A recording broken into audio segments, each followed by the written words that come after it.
হযরতে ইউনূস আলাইহিস সালামকে যখন মাছে গিলে নিল, এক তো হলো পানির অন্ধকার, তারপরে মাছের অন্ধকার, তারপরে পাকস্থলিতে চলে গেছে। এই জায়গায় যখন পৌঁছে গেছে, ইউনূসের অক্সিজেন নাই, ইউনূসের জন্য কোনো অক্সিজেন পৌঁছায়নি। জিবরাইল আমিন গিয়ে বললেন, ইউনূস রে, এখন যদি তোমাকে বাঁচতে হয়, মহান সত্তার পবিত্র নামই তোমার খাওয়া পানি অক্সিজেনের কাজ করবে, তুমি এখন শুরু করে দাও।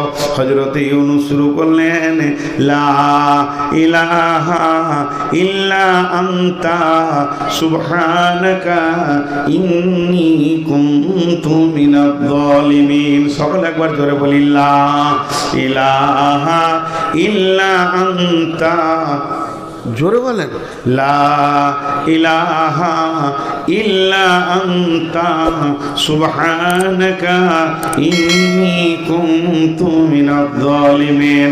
আল্লাহকে মানুষকে বাঁচিয়ে রাখার জন্য শ্বাসের প্রয়োজন হয় না, আল্লাহ বিনা শ্বাসেও মানুষকে বাঁচিয়ে রাখতে পারেন। তিনার কুদরত তিনি ইউনূসকে দিয়ে দেখিয়ে দিলেন। হযরত ইউনূস ওই জিকির চলছে চলছে, আল্লাহর জিকির কত দূর পর্যন্ত সাউন্ডটা পৌঁছাবে জানেন কি? আল্লাহ তাবারাক ওয়া তাআলা বলতে শুনেলে, রব্বুল মাশরিকাইনি ওয়া রব্বুল মাগরিবাইন, আমি দুই পূর্ব থেকে দুই পশ্চিমের রব। পৃথিবীর যে কোনো কোণ থেকে তুই হালকা করে ডাকবি আল্লাহ। বিজি পাবি না, মোবাইলে বিজি পাওয়া যাবে, নেটওয়ার্ক নাই, দুটি অফার পাওয়া যাবে। এক নম্বরে বলবে এটা নেটওয়ার্ক নাই, এটা ধরছে না, মানে টাওয়ার নাই। আর না হয় বলবে বিজি, অন্য জায়গায় কথা বলছে, খানিকক্ষণ পর বল। আল্লাহর জিকিরে যদি বিজি থাকতো তো আল্লাহকে পেতাম কখন? আমার আল্লাহর বিজি নাই। আর আল্লাহর পরিধি টাওয়ার কত দূর, পূর্ব থেকে পশ্চিম পর্যন্ত। শুধু তাই নয়, ইউনূস যেখান থেকে আল্লাহকে ডেকেছে সেটা পানির নিচে থেকে চলে যাচ্ছেন কেন বা? আচ্ছা, পানির নিচে থেকে বর্তমান বিজ্ঞানীরা বলেছেন ওটা কত নিচে ছিল মাছটা কত নিচে ছিল?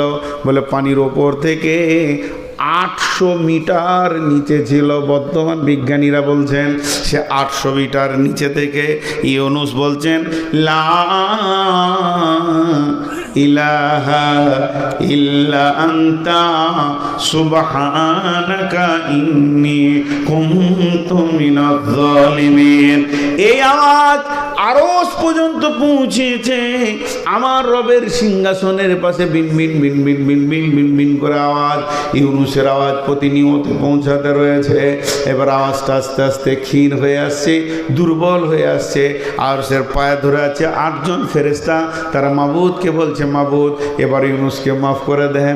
ইউনূসের শক্তি কমে আসছে, অনেকগুলো দিন পার হয়ে গেল, সে একরকম ধরে আপনার কাছে ক্ষমা চাইছে, তওবা করতে রয়েছে, জিকির করতে রয়েছে।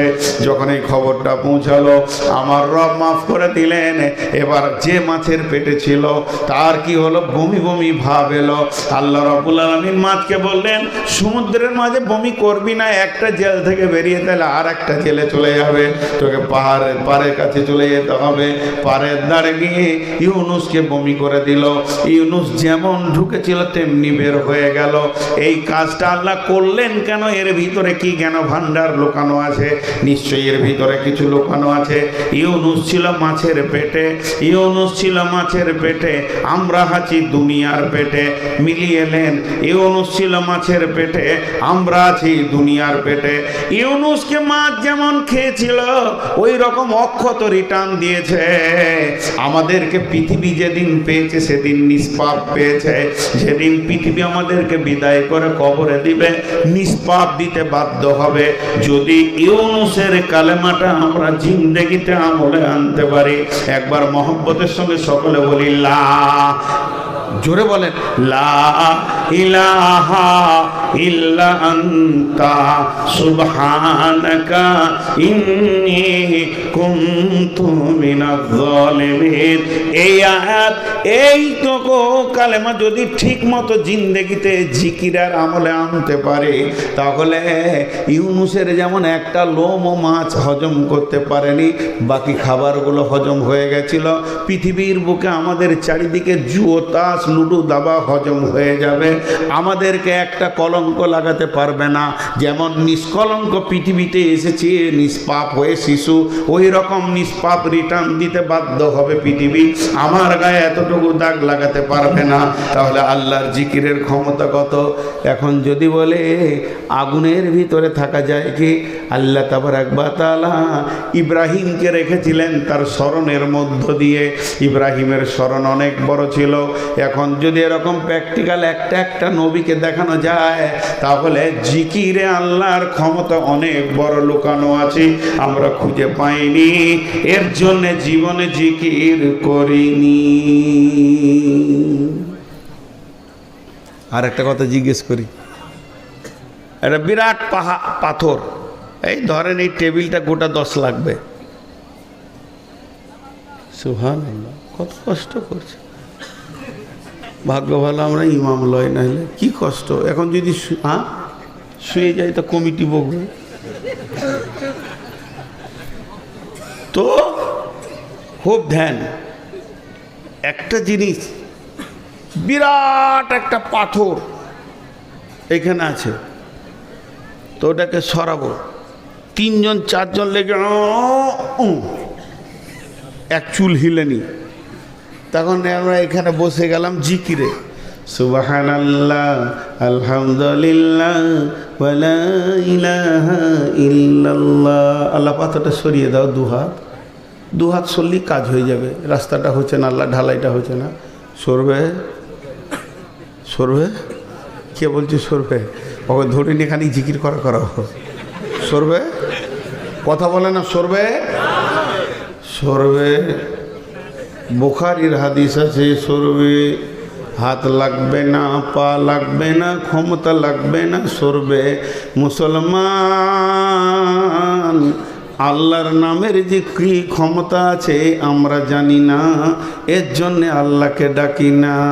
এবার শুনেলেন ওটা কিভাবে সরবে। ইমাম বুখারী আলাইহি রাহমা একটা হাদিস বর্ণনা করছেন। বিশ্বনবী বলছেন, বানি ইসরাইলের 3টে যুবক পাহাড়ের ধারে বেড়াতে গেছিল। বেড়াতে যাওয়ার পর যখন ঝড় বৃষ্টি এসে গেল, ওরা একটা গুহাতে গিয়ে 3 জন আশ্রয় নিল। কিন্তু অতি ঝড়ের কারণে পাহাড়ের মাথার একটা বৃহৎ পাথর এসে তাদের গর্তের মুখে আটকে গেল। তাদের ঝড় বৃষ্টি যখন থেমে গেল, তারা ফাঁক দিয়ে দেখতে পেয়েছে আর তো ঝড় বৃষ্টি হয় না, তবে তো বেরোতে হবে। 3 জনের যত পেশির ক্ষমতা ছিল একসঙ্গে লাগিয়ে দিল, কিন্তু তারা পাথরটা হিলাতে পারলো না। তারা তখন চিন্তা করে নিল, এখানে কোনো মিডিয়া পৌঁছাবে না, আমাদের খবর পৃথিবীর কেউ পাবে না, আত্মীয় স্বজন পাবে না, আমরা এখানে না খেয়ে খেয়ে ধুকে ধুকে সলিল সমাধি হয়ে যাবে, আমরা মরে যাব। কিয়ামতের ময়দানে লোক বুঝবে যে আমরা কোন দিকে মরেছি, আমাদের খবর পৃথিবীর মানুষ পাবে না। তারা আপসের মধ্যে মাসোয়ারা শুরু করলো পাথরটা সরানোর বুদ্ধিকে। বলে জিসিপি ডাক, ডুজারে ডাক, তাও তো হবে না, বেরোতেই তো পারবো না, তো ডাকবো কাকে রে? বলে এখন একটাই শক্তি বাকি আছে, আল্লাহর নাম ধর। এবার 3 জন আল্লাহকে স্মরণ করতে শুরু করলো। একজন বলল, মাবুদ, আমার ঘরে একটা গোলাম একদিনের কাজ করে পালিয়ে গেছিল, যদি সেই কাজটা পালিয়ে গেছে, তার একদিনের বেতনকে রেখে আমি একটা বকরি কিনে একটা পাল করে দিয়েছিলাম, অভাবের তাড়নায় সে একদিনের বেতনটা নিতে এসেছিল। আমি বলেছি সমস্ত বকরির পালটা তোমার, সে বিশ্বাস করে না। আমি তাকে বলেছি তোমার টাকা থেকে তোমাকে বাড়িয়ে দিয়েছি, তখন সে সেটা নিয়ে গেছে। মাবুদ রে, তোমাকে স্মরণ করছি, এটা যদি তোমার জন্য করে থাকি তাহলে পাথরটা সরিয়ে দাও। হালকা সরে গেল, মুখের কথা শুধু আল্লাহকে স্মরণ। 2 জন বলল, মাবুদ, আমার চাচাতো বোনটা দেখতে বড় সুন্দর ছিল, সুন্দরী ছিল, কি খুঁজছে? মোবাইল। ইন্নালিল্লাহ। আরে মৌলানা সাহেব মোবাইলটা দেন, দেখেন একবার। আচ্ছা, রাস্তায় যদি কেউ চোখে পান তো দেবেন। একটু ছেলে মানুষ যারা আছে সাথে যাও, 2 জন লাইট নিয়ে যাও, আপনারা ধ্যান দেন। সকলে আমরা দোয়া করি যেন উনি পেয়ে যান। আল্লাহ কবুল করুন, আল্লাহ আমিন। এরপর দ্বিতীয় জন বলল, চাচা তো বোনটা দেখতে বড় সুন্দরী ছিল, কিন্তু মনে মনে বাসনায় কামনায় তাকে আমি আমার সঙ্গে রাখতাম, কিন্তু আমার চাচাতো বোনকে কোনোদিন প্রস্তাব দিতে পারিনি। আমার কুপ্রস্তাবটা শুধু আমার মনের ভিতরেই ঘুরতো। হঠাৎ আমার বোনটা একদিন সে অভাবের তাড়নায় আমার কাছে ঋণ করতে এলো, এই সুযোগে আমি কুপ্রস্তাবটা দিয়ে ফেললাম। আর যখনই প্রস্তাব দিলাম সঙ্গে সঙ্গে গ্রহণ করে নিল। এই আল্লাহ, এই প্রস্তাবটা যে সে গ্রহণ করেছে, মাবুদ রে, বলেন আমরা দুজনে নির্জন জায়গায় পৌঁছে গেলাম, একদম কাজের কাছাকাছি পৌঁছেছি। এমন আনন্দের টাইম, মধুর টাইমে দেখছি আমার চাচাতো বোনের দুই চোখ দিয়ে গড় গড় করে পানি। আমি বললাম, বোন তুমি এখন কাঁদো কেন? এটা তো আনন্দের টাইম। আমার চাচাতো বোনটা বলে ফেললো, ভাই আমি আল্লাহর ভয়ে কাঁদছি। মাবুদ রে, সঙ্গে সঙ্গে আমি সেখান থেকে ফিরে এলাম। মাবুদ, এটা যদি আমি তোমার ভয়ে করে থাকি তো পাথরটা সরিয়ে দাও। তৃতীয় জন বলল যে আমি আমার মা বাপের জন্য প্রতিদিনের ছাগলের দুধ তয়ে খাওয়াই। একদিন ঘাস দেখতে দেখতে বহুত দূর রাস্তা অতিক্রম করে চলে গেছি, তারপরে সেখান থেকে ফিরে এসে দেখি মা বাপ ঘুমিয়ে গেছে। পেয়ালা, দুধের পেয়ালাটা নিয়ে আমি ছেলেকে বিবিকে না দিয়ে আব্বা মায়ের জন্য দাঁড়িয়ে থেকে গেলাম। মাবুদ, যদি এটা তোমার খুশির জন্য করে থাকে তাহলে তুমি পাথরটা সরিয়ে দাও। তিনজন আল্লাহকে স্মরণ করলো, পাথর সরে গেল। এখানে একটা পেয়েছেন, রিং হচ্ছে, হ্যাঁ পেয়ে গেছে, পেয়ে গেছে ইনশাল্লাহ। আপনাদেরকে মিষ্টি খেতে 5,000 টাকা দিবে। আমরা বাপ বেটা, আমার আব্বার নাম ইরফান। জি, আমি একটা ছোট্ট করে বই লিখেছি আপনাদের সামনে। বইটা কি জানেন? পৃথিবীতে নামাজের দাওয়াত প্রচুর, রোজার দাওয়াত প্রচুর, মানুষকে সুদ খেও না, মদ খেও না বলছে, কিন্তু হজের ব্যাপারে, উমরার ব্যাপারে কোনো দাওয়াত নাই। মানুষ সব ঘুমিয়ে গেছে হজ উমরা, টাকা হচ্ছে তারপরও। তা আমি একটা মক্কা মদিনার সফর বলে 20 টাকার ছোট্ট বই লিখেছি। ওই বইটা আপনাদের এখানে আছে, 200 পিস পাবেন ইনশাল্লাহ। আমার লোক বসে আছে পেছনে, 20 টাকা পিস মাত্র, ওটা দেখবেন, মক্কা মদিনার সফর। তো আমি যে কথা আপনাদের সামনে বলছি যে এরা আল্লাহকে স্মরণ করলো, এখান থেকে একটা লাভের কথা বলে দিই। লাভের কথা খুব ভালো করে শুনবেন, এটা পার্থিব এই রানিং লাভ বলছি। আপনার বাড়ি এখানে ডান দিকে এক বেঈমান আপনাকে কষ্ট দিচ্ছে, বাম দিকে যে ঘর সে এক ডাকাত আপনাকে কষ্ট দিচ্ছে, পেছন দিকে আপনার চাচাতো ভাই আপনাকে নিষ্পেষণ চালাচ্ছে, সামনে আপনার বড় ভাই রয়েছে, সেও দেখতে পারে না, যেন আপনি বাস করছেন চামড়ার ঘরে, কুকুরের টানাটানি করছে। বন্ধুরে, গভীর রাত্রিতে উঠে খালি আল্লাহকে বলে দেন, মাবুদ আপনি তো মুসাকে রাস্তা দিয়েছিলেন, বানি ইসরাইলে 3 জনের পাথর সরিয়ে দিয়েছিলেন, এই মাবুদ বেঈমানগুলোকে ক্লিয়ার করে দিয়ে আমাকে রাস্তা ক্লিয়ার করে দাও। তো ষাঁড় মরবে, ষাঁড়ের পুঁকাও মরে যাবে। বন্ধুরে, অতএব আল্লাহর স্মরণের ভিতরে বিরাট বড় লাভ লুকানো আছে। এর জন্য আমার রব বলেছেন, আলা ফাযকুরুনি আযকুরুকুম ওয়াশকুরুলি ওয়ালা তাকফুরুন। প্রথম গুনাহ কে করেছিল? হ্যাঁ, আদম আলাইহিস সালাম। গুনাহ আদম আলাইহিস সালাম দিয়ে তওবা করলেন কি করলেন না? যারা বলেন অনুসূচনা হয়েছিল কি হয়নি? ওনার তওবার ভিতর অনুসূচনা ছিল কি? আল্লাহুম্মা, সকলে জোরে বলি, আল্লাহুম্মা ইন্নী জালামতু নাফসি জুলমান কাসীরা ওয়া লা ইয়াগফিরুদ যুনুবা ইল্লা আনতা ফাগফিরলি মাগফিরাতান মিন ইনদিকা ওয়ারহামনি ইন্নাকা আনতাল গাফুরুর রহিম। দেখেন, আপনারা উঠছেন কেন ভাই? এখনই জিকির করতে যাবেন নাকি? না তাহারি হচ্ছে না, তো ভালো লাগছে না?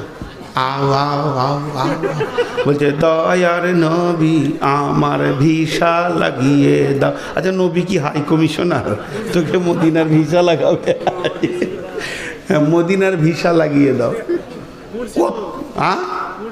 মুর্শিদো, হ্যাঁ হ্যাঁ, এর কত কত কত নম্বর যে পাগলা, ওকে রাঁচিতেও নিবে না। রাঁচির ডাক্তাররা বলবে অনেক পাগলা দেখেছি ল্যাংটা হয়ে নাচে, কিন্তু তোর মতো পাগলা দেখিনি। হ্যাঁ, আর হাঁপ ল্যাডিস, মুখটা তো আর হাঁপ ল্যাডিস, জি, পুরুষের মুখও নাই। তো আল্লাহ তাবারাক ওয়া তাআলা মাফ করুন যে এইসব কবল থেকে বাঁচান। আজকে শুধু জিকিরের ওপরে কথা বললাম, আর খুব খেয়াল রাখবেন, জিকির মানে হচ্ছে আল্লাহকে স্মরণ। প্রতি সেকেন্ডে আল্লাহকে স্মরণ করতে হবে। খালি ছোট্ট করে একটা কথা বলে দিই, আজকের সমাপনী দিব, কিন্তু কেউ উঠবেন না আল্লাহর হস্তে, কারণ এটা মসজিদের জলসা, মসজিদের কথা বলবো। আমার বক্তব্য বন্ধ না হওয়া পর্যন্ত আপনারা উঠবেন না। আমি একটা চ্যাপ্টার খালি চেঞ্জ করব। তো আল্লাহ তাবারাক ওয়া তাআলা এই জিকিরের ভিতরে এত লাভ ভরে রেখেছেন। জিকির মানে হচ্ছে স্মরণ, বুঝছেন? সহজ করে মনে করে আল্লাহ কোরআনে বলেছেন, বিসমিল্লাহির রহমানির রহিম, যালিকুম ওয়াসাকুম বিহি লাআল্লাকুম তাযাক্কারুন। বিশ্ববাসীরা, তোদেরকে আমি ওসিয়ত করে দিলাম, আমার ওসিয়তগুলো যদি তোরা স্মরণ রাখিস তো কাজে লাগবে। দেখেন, এখন পানি খাবো, এটার জিকির কি? এটার জিকির কি? বিসমিল্লাহ। তারপরে কি? আলহামদুলিল্লাহ। এটার জিকির কি? ডান হাতে পান করবে, এটাও জিকির, মানে আমাকে স্মরণ রাখতে হচ্ছে। আমার নবী বলেছেন ডান হাতে খাওয়া, না হলে আল্লাহ নারাজ হয়ে যাবে। তাহলে আল্লাহকে স্মরণ হয়ে গেল। 3 বারে খেলে আমার রব খুশি হবেন, যেহেতু তিনি বলেছেন কুল ইন কুনতুম তুহিব্বুনাল্লাহ ফাত্তাবিউনি ইউহিব্বুকুমুল্লাহ, যে আমার হাবিবকে অনুকরণ করবে আমার মহব্বত তার দিকে দৌড়ে যাবে। তাহলে আল্লাহর মহব্বতকে টানার জন্য আমি নবীজির মতো করে পান করব। তো এটাই হয়ে গেল জিকির। এবার আমি দোকানদার, দাঁড়িতে যখন আমি মালটা ওজন করব, তখন আমার জিকির কি হবে? যে এই পৃথিবীর দাঁড়ির কাঁটা কেউ না দেখলে আমার রব দেখছেন। এখানে আমি কম দিব না, কম নিব না, কম দিব না, বেশি নিব না, এই কাজ আমার দ্বারা হতে পারে না। আমি যখন মাঠে কাজে যাব, তখন আমার জিকির কি হবে? মাঠ আমাকে খেতে দেয় না, রুজি দেনেওয়ালা আল্লাহ। এটা মাত্র আমার জিন্দেগির একটা শ্রমের রাস্তা, এটা আমাকে আল্লাহ দিয়েছেন, তাই আমি করছি। আমি যখন ব্যবসায় বেরিয়ে যাব, সফলতা ব্যবসার ভিতরে নয়, সফলতা আমার রবের হাতে রয়েছে। আমার রব যদি ব্যবসাতে সফলতা দেয়, একই বিজনেসে কতজন দেউলিয়া হয়ে ফকির হয়ে গেল, আবার ওই বিজনেসে কতজন গেনার হয়ে কোটিপতি হয়ে গেল। তার মানে প্রত্যেকটা কাজের পেছনে মা বোনেরা ঝাড়ু ধরবে বিসমিল্লাহ বলে। কি কাজ? না ঝাড়ু দেওয়া। কত ছোট কাজ, যে আঙিনাটাকে ঝাড়ু দেবে, নোংরা করবে, পরিষ্কার করবে, বিসমিল্লাহ বলে ঝাড়ু ধরবে। আর যখন শেষ হয়ে যাবে বলবে আলহামদুলিল্লাহ, আমি একটা কাজ করতে পারলাম। রান্না করতে বসবে, বিসমিল্লাহ। পেঁয়াজ কাটবে, আলু কাটবে, বিসমিল্লাহ বলে শুরু করবে। এটাই হলো আমাদের বড় জিকির। সব সময়, সব কাজে, সব সময়, খাওয়াতে, উঠাতে, বসাতে, তৈরিতে আমি আমার রবকে স্মরণ করব। আর এই রকম যখন স্মরণ করব, তখন আমার দিলটা প্রশান্তিতে ভুগবে এবং আমার সমস্ত রাস্তা আসান হয়ে যাবে। জিকির সব সময় 24 ঘন্টা, একটা সেকেন্ড নয়। এবার একটা কথা আপনাদেরকে কেটে কেটে বলি, বেশি সময় নিব না, 1 মিনিটে শেষ করব। নামাজ ক বছরে শুরু? তাহলে 6 বছর মাপ আছে, পড়তে পারে। ছোট ছেলে মা বাপের সঙ্গে গিয়েছে। রোজা অনেক রকম মত আছে, 10, 11, 12 সর্বোচ্চ, তারপরে তার জন্য একদম ফরজ আইন। তাহলে রোজা ক মাস? 11 মাস ছুটি।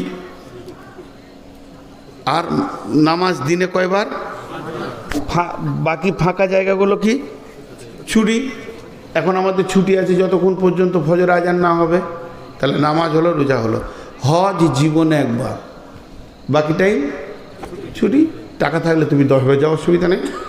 তাহলে যাকাত বছরে একবার, তারপরে বাকি ছুটি। তাহলে 4টাতে ছুটি রয়েছে, একবার। নামাজ দিনে 5 বার, বাকি টাইম ছুটি। 7 বছর আগে অত জরুরি নেই, ফরজ আইন নয়। রোজা বছরে একবার, বাকি টাইম ছুটি। তারপরে তো যাকাত বছরে একবার, বাকি সারা বছর যত কোটি টাকা থাক তোমার ছুটি। এরকম ধরনের যাকাত হলো, হজ হলো জীবনে একবার। কিন্তু কালেমা কখন ছুটি? মানে নামাজ পড়বো তখন যেমন কথার কথা বলছি যে টুপিটা লাগাই সালাম ফেরার পর খুলে নিই, তো যখন নামাজ পড়তে যাবো তখন ইমানদার হবো আর নামাজ পড়ে বের হয়ে বেঈমান হবো? কালেমার কোনো ছুটি আছে? কোনো গ্যাপ আছে? এটা তো জিকির, জিকিরে কোনো গ্যাপ নাই। গোসল করতে যাব, পায়খানাতে জিকির হয়, পায়খানাতে জিকির হয় কি হয় না? আল্লাহুম্মা ইন্নী আউযু বিকা মিনাল খুবসি ওয়াল খাবাইস। জি ভাই আমার, আল্লাহর নাম পবিত্র। কঠিন অসুখ কোষ্ঠকাঠিন্য হয়ে গেছে কিংবা ব্লাড চলছে, অনেকের কত কষ্ট হয়, হারিস হয়ে যায়, তখন তার বুকের জ্বালার পেটের জ্বালা সহ্য করতে না পেরে পায়খানার ভিতরেই বলছে আল্লাহ, আল্লাহকে ডাকছে, আল্লাহ তুমি আসান করে দাও। এর জন্য কোনো অসুবিধা হবে না, পাক না পাকের প্রয়োজন নাই। মেয়েদের মেন্স হয়ে গেছে, নামাজ পড়বে না, আল্লাহর জিকির করবে, কোনো অসুবিধা নেই। সুবহানাল্লাহ, আলহামদুলিল্লাহ, ওয়ালা ইলাহা ইল্লাল্লাহু আল্লাহু আকবার। জিকিরে কোনো পাক না পাক কি আছে? এমন কি বন্ধুরে, আপনি আমি যেমন আল্লাহকে ডাকে ইসাব্বিহু লিল্লাহি মা ফিস সামাওয়াতি ওয়া মা ফিল আরদি, আসমান এবং জমিনে তার মধ্যে যে আছে সবাই আল্লাহকে ডাকে। এর মানে একটা মাছি মশাও পর্যন্ত আল্লাহকে ডাকে। মাছি পায়খানার উপরে বসে থাকলো আল্লাহকে ডাকে, আর ড্রেনে যে পোকাগুলো আছে কেঁচার মতো, এরাও আল্লাহর পবিত্রতা বর্ণনা করে। তার মানে আল্লাহর জিকির একটা সেকেন্ডও পৃথিবীর কোনো কোণে বাদ নাই। শুধু আপনি আমি ভাবি হয়তো যে গোসল করে উজু করে বসতে হবে জিকির করতে, আপনি না পাকাছেন, হালাতে গোসল করতে পারেননি, হয়তো বা তাড়াহুড়ো করে গাড়ি ধরে নিয়েছেন, এমন সময় গাড়িটা অ্যাক্সিডেন্ট হয়ে গেছে, স্বামী স্ত্রী আপনার গোসলটা বাকি ছিল, কোনো মহিলা মেন্স অবস্থায় আছে, মোটর সাইকেল অ্যাক্সিডেন্ট হয়ে পড়ে গেছে, সে কি আল্লাহকে ডাকবে না? তার জন্য কি গোসলের প্রয়োজন আছে নাকি? জি না, ওই হালাতেই আল্লাহকে ডাকবে, ইন্না লিল্লাহি ওয়া ইন্না ইলাইহি রাজিউন। হে আল্লাহ তুমি আমাকে সাহায্য করো, হে আল্লাহ আমি আস্তাগফিরুল্লাহ পড়ছি, আল্লাহ তুমি আমাকে মাফ করো, হতে পারে এখনই আমি মারা যাব, আস্তাগফিরুল্লাহ আল্লাযী লা ইলাহা ইল্লা হুয়াল হাইয়ুল কাইয়্যুম ওয়া তুবু ইলাইহি, ইন্না লিল্লাহ সুবহানাল্লাহ, আল্লাহ লাগছে গো, আল্লাহ তুমি আমাকে ব্যথা দূর করে দাও। অতএব জিকিরের ব্যাপারে পবিত্রতা ঘোষণা করে তারপরে নামতে হবে এমন কিছু নাই, তবে নামাজের জন্য পবিত্রতা প্রয়োজন আছে। লা সালাতা ইল্লা বিতহুর, আল্লাহর নবী বলেছেন নাপাক হালাতে নামাজ হবে না। সত্য কথা বলতে গিয়ে গোপন না করাটাই ভালো। আমরা যারা আইলা হাদিস গ্রুপ, আমিও আইলা হাদিস, আমার 70 পুরো আইলা হাদিস, মানে ইউটিউবাররা এগুলোকে কেটে এডিট করে খুব দিয়ে দেয়, দিয়ে বলে নূর মোহাম্মদ আজ হানফি হয়ে গিয়েছে, কদিন আগে দিয়েছিল, বুঝে নেই সেই এই জায়গাটা কেটে নিয়েছে। আমি আফসোস করে একটা কথা বলেছিলাম, আজকেও সেটা বলছি, সারা পৃথিবীর যত জাতি আছে জাহান্নাম যাবে, কিন্তু আগে আইলা হাদিস যাবে। কেন? যে এদেরকে আল্লাহ সহি হাদিস এবং কোরআনের আসল জ্ঞানটা দিয়েছে। এটা ঠিক না ভুল? আর এরা বসে আছে, এটা কাউকে পৌঁছাইছে না, এর জন্য আল্লাহকে জবাব বেশি লাগবে। আমার আকিদা জাতিগতভাবে সারা পৃথিবীর ইমাম হচ্ছে আইলা হাদিসরা, জাতিকে ফেরানোর জন্যে, কিন্তু এরা লম্বা হয়ে শুয়ে আছে। তো ওই জন্যে আমি নিজে আইলা হাদিস, আমার 14 গোষ্ঠী আইলা হাদিস, 70 পুরুষ আইলা হাদিস। আমি সেই হিসাবে একটা কথা বলছি যে আমাদের দুর্ভাগ্য বিষয়, সালাম ফেরার পরে রাসূলুল্লাহ সাল্লাল্লাহু আলাইহি ওয়াসাল্লাম একসঙ্গে হাত তুলে দোয়া করেননি, এর কোনো দলিল নেই। আলহামদুলিল্লাহ আমরা করি না, কিন্তু যে দোয়াগুলো মাসনুন আছে বসে বসে পড়ার, সেগুলো ওই সাথেই হুড্ডু করে মেরে দিই দৌড়। খালি ডান দিকে সালাম ফিরে ইমাম বাঁ দিকে ফেরার পর যে পেছনে তাকাই তখন 3 কাতার নাই, খালি জলিল চাচা পেরারাইসির রুগী বলেও বসে আছে, ওকে ধরে তুলতে হবে। জি ভাই, এই ঘটনা ঘটছে কি ঘটছে না? এটা আপনারা এডিট করে দিয়ে দেবেন যে আইলা হাদিসের দুশ্মন। আমি তাহা বলছি না, আমি বলতে চাইছি যে দেখেন, নামাজের আগে যদি নামাজের জন্য অপেক্ষা করা হয়, জি বাবজি, নামাজের সমান নেকি, তাই তো আল্লাহ রসুলের হাদিস। আর নামাজের পরে যদি কেউ কাতারে বসে থাকে তো নামাজের সমান নেকি। নামাজের আগে কেন নামাজের সমান নেকি? তার কারণ আপনি একটা বিরাট কাজে নামবেন, তার আগে যদি আপনার ধ্যান জ্ঞান ঠিক করেন, এখন নামাজ পড়তে হবে, আল্লাহকে ডাকবো, এক ধ্যানে ডাকবো, কিছু জিকির করেন, দেখবেন নামাজটা পুরো আনন্দ পাবেন। আর নামাজের পরে যদি আপনি সময় কাটান তো নাকি পাবেন। তো ওই হুটপাট করে দৌড়ে পালালে হবে না। তো আমাদের আল্লাহ জিকির করতে হবে কি হবে না? এখন এই জালসাটা হচ্ছে মসজিদের, আর এরা মসজিদ কমিটি খুব চালাক নয়। অতগুলো টাকা যদি সামনে রাখে আর কেউ দান দিবে? দেখে তো মনে হচ্ছে যে স্টেট ব্যাংক ফেল মারে। হ্যাঁ, টাকা পয়সা হচ্ছে গোপনীয় জিনিস, ওরা থাক মেরে মেরে সামনে রাখছে, কেউ দান দেবেন। ফকিরি হালাত সব সময় দেখাতে হবে। কান্নাকা গরিব, ছিঁড়া জামা পরো, কোটি টাকা পকেটে রাখো, বুঝে না। তো যাই হোক, এখন আপনাদের কাছে শেষ আবেদন, মা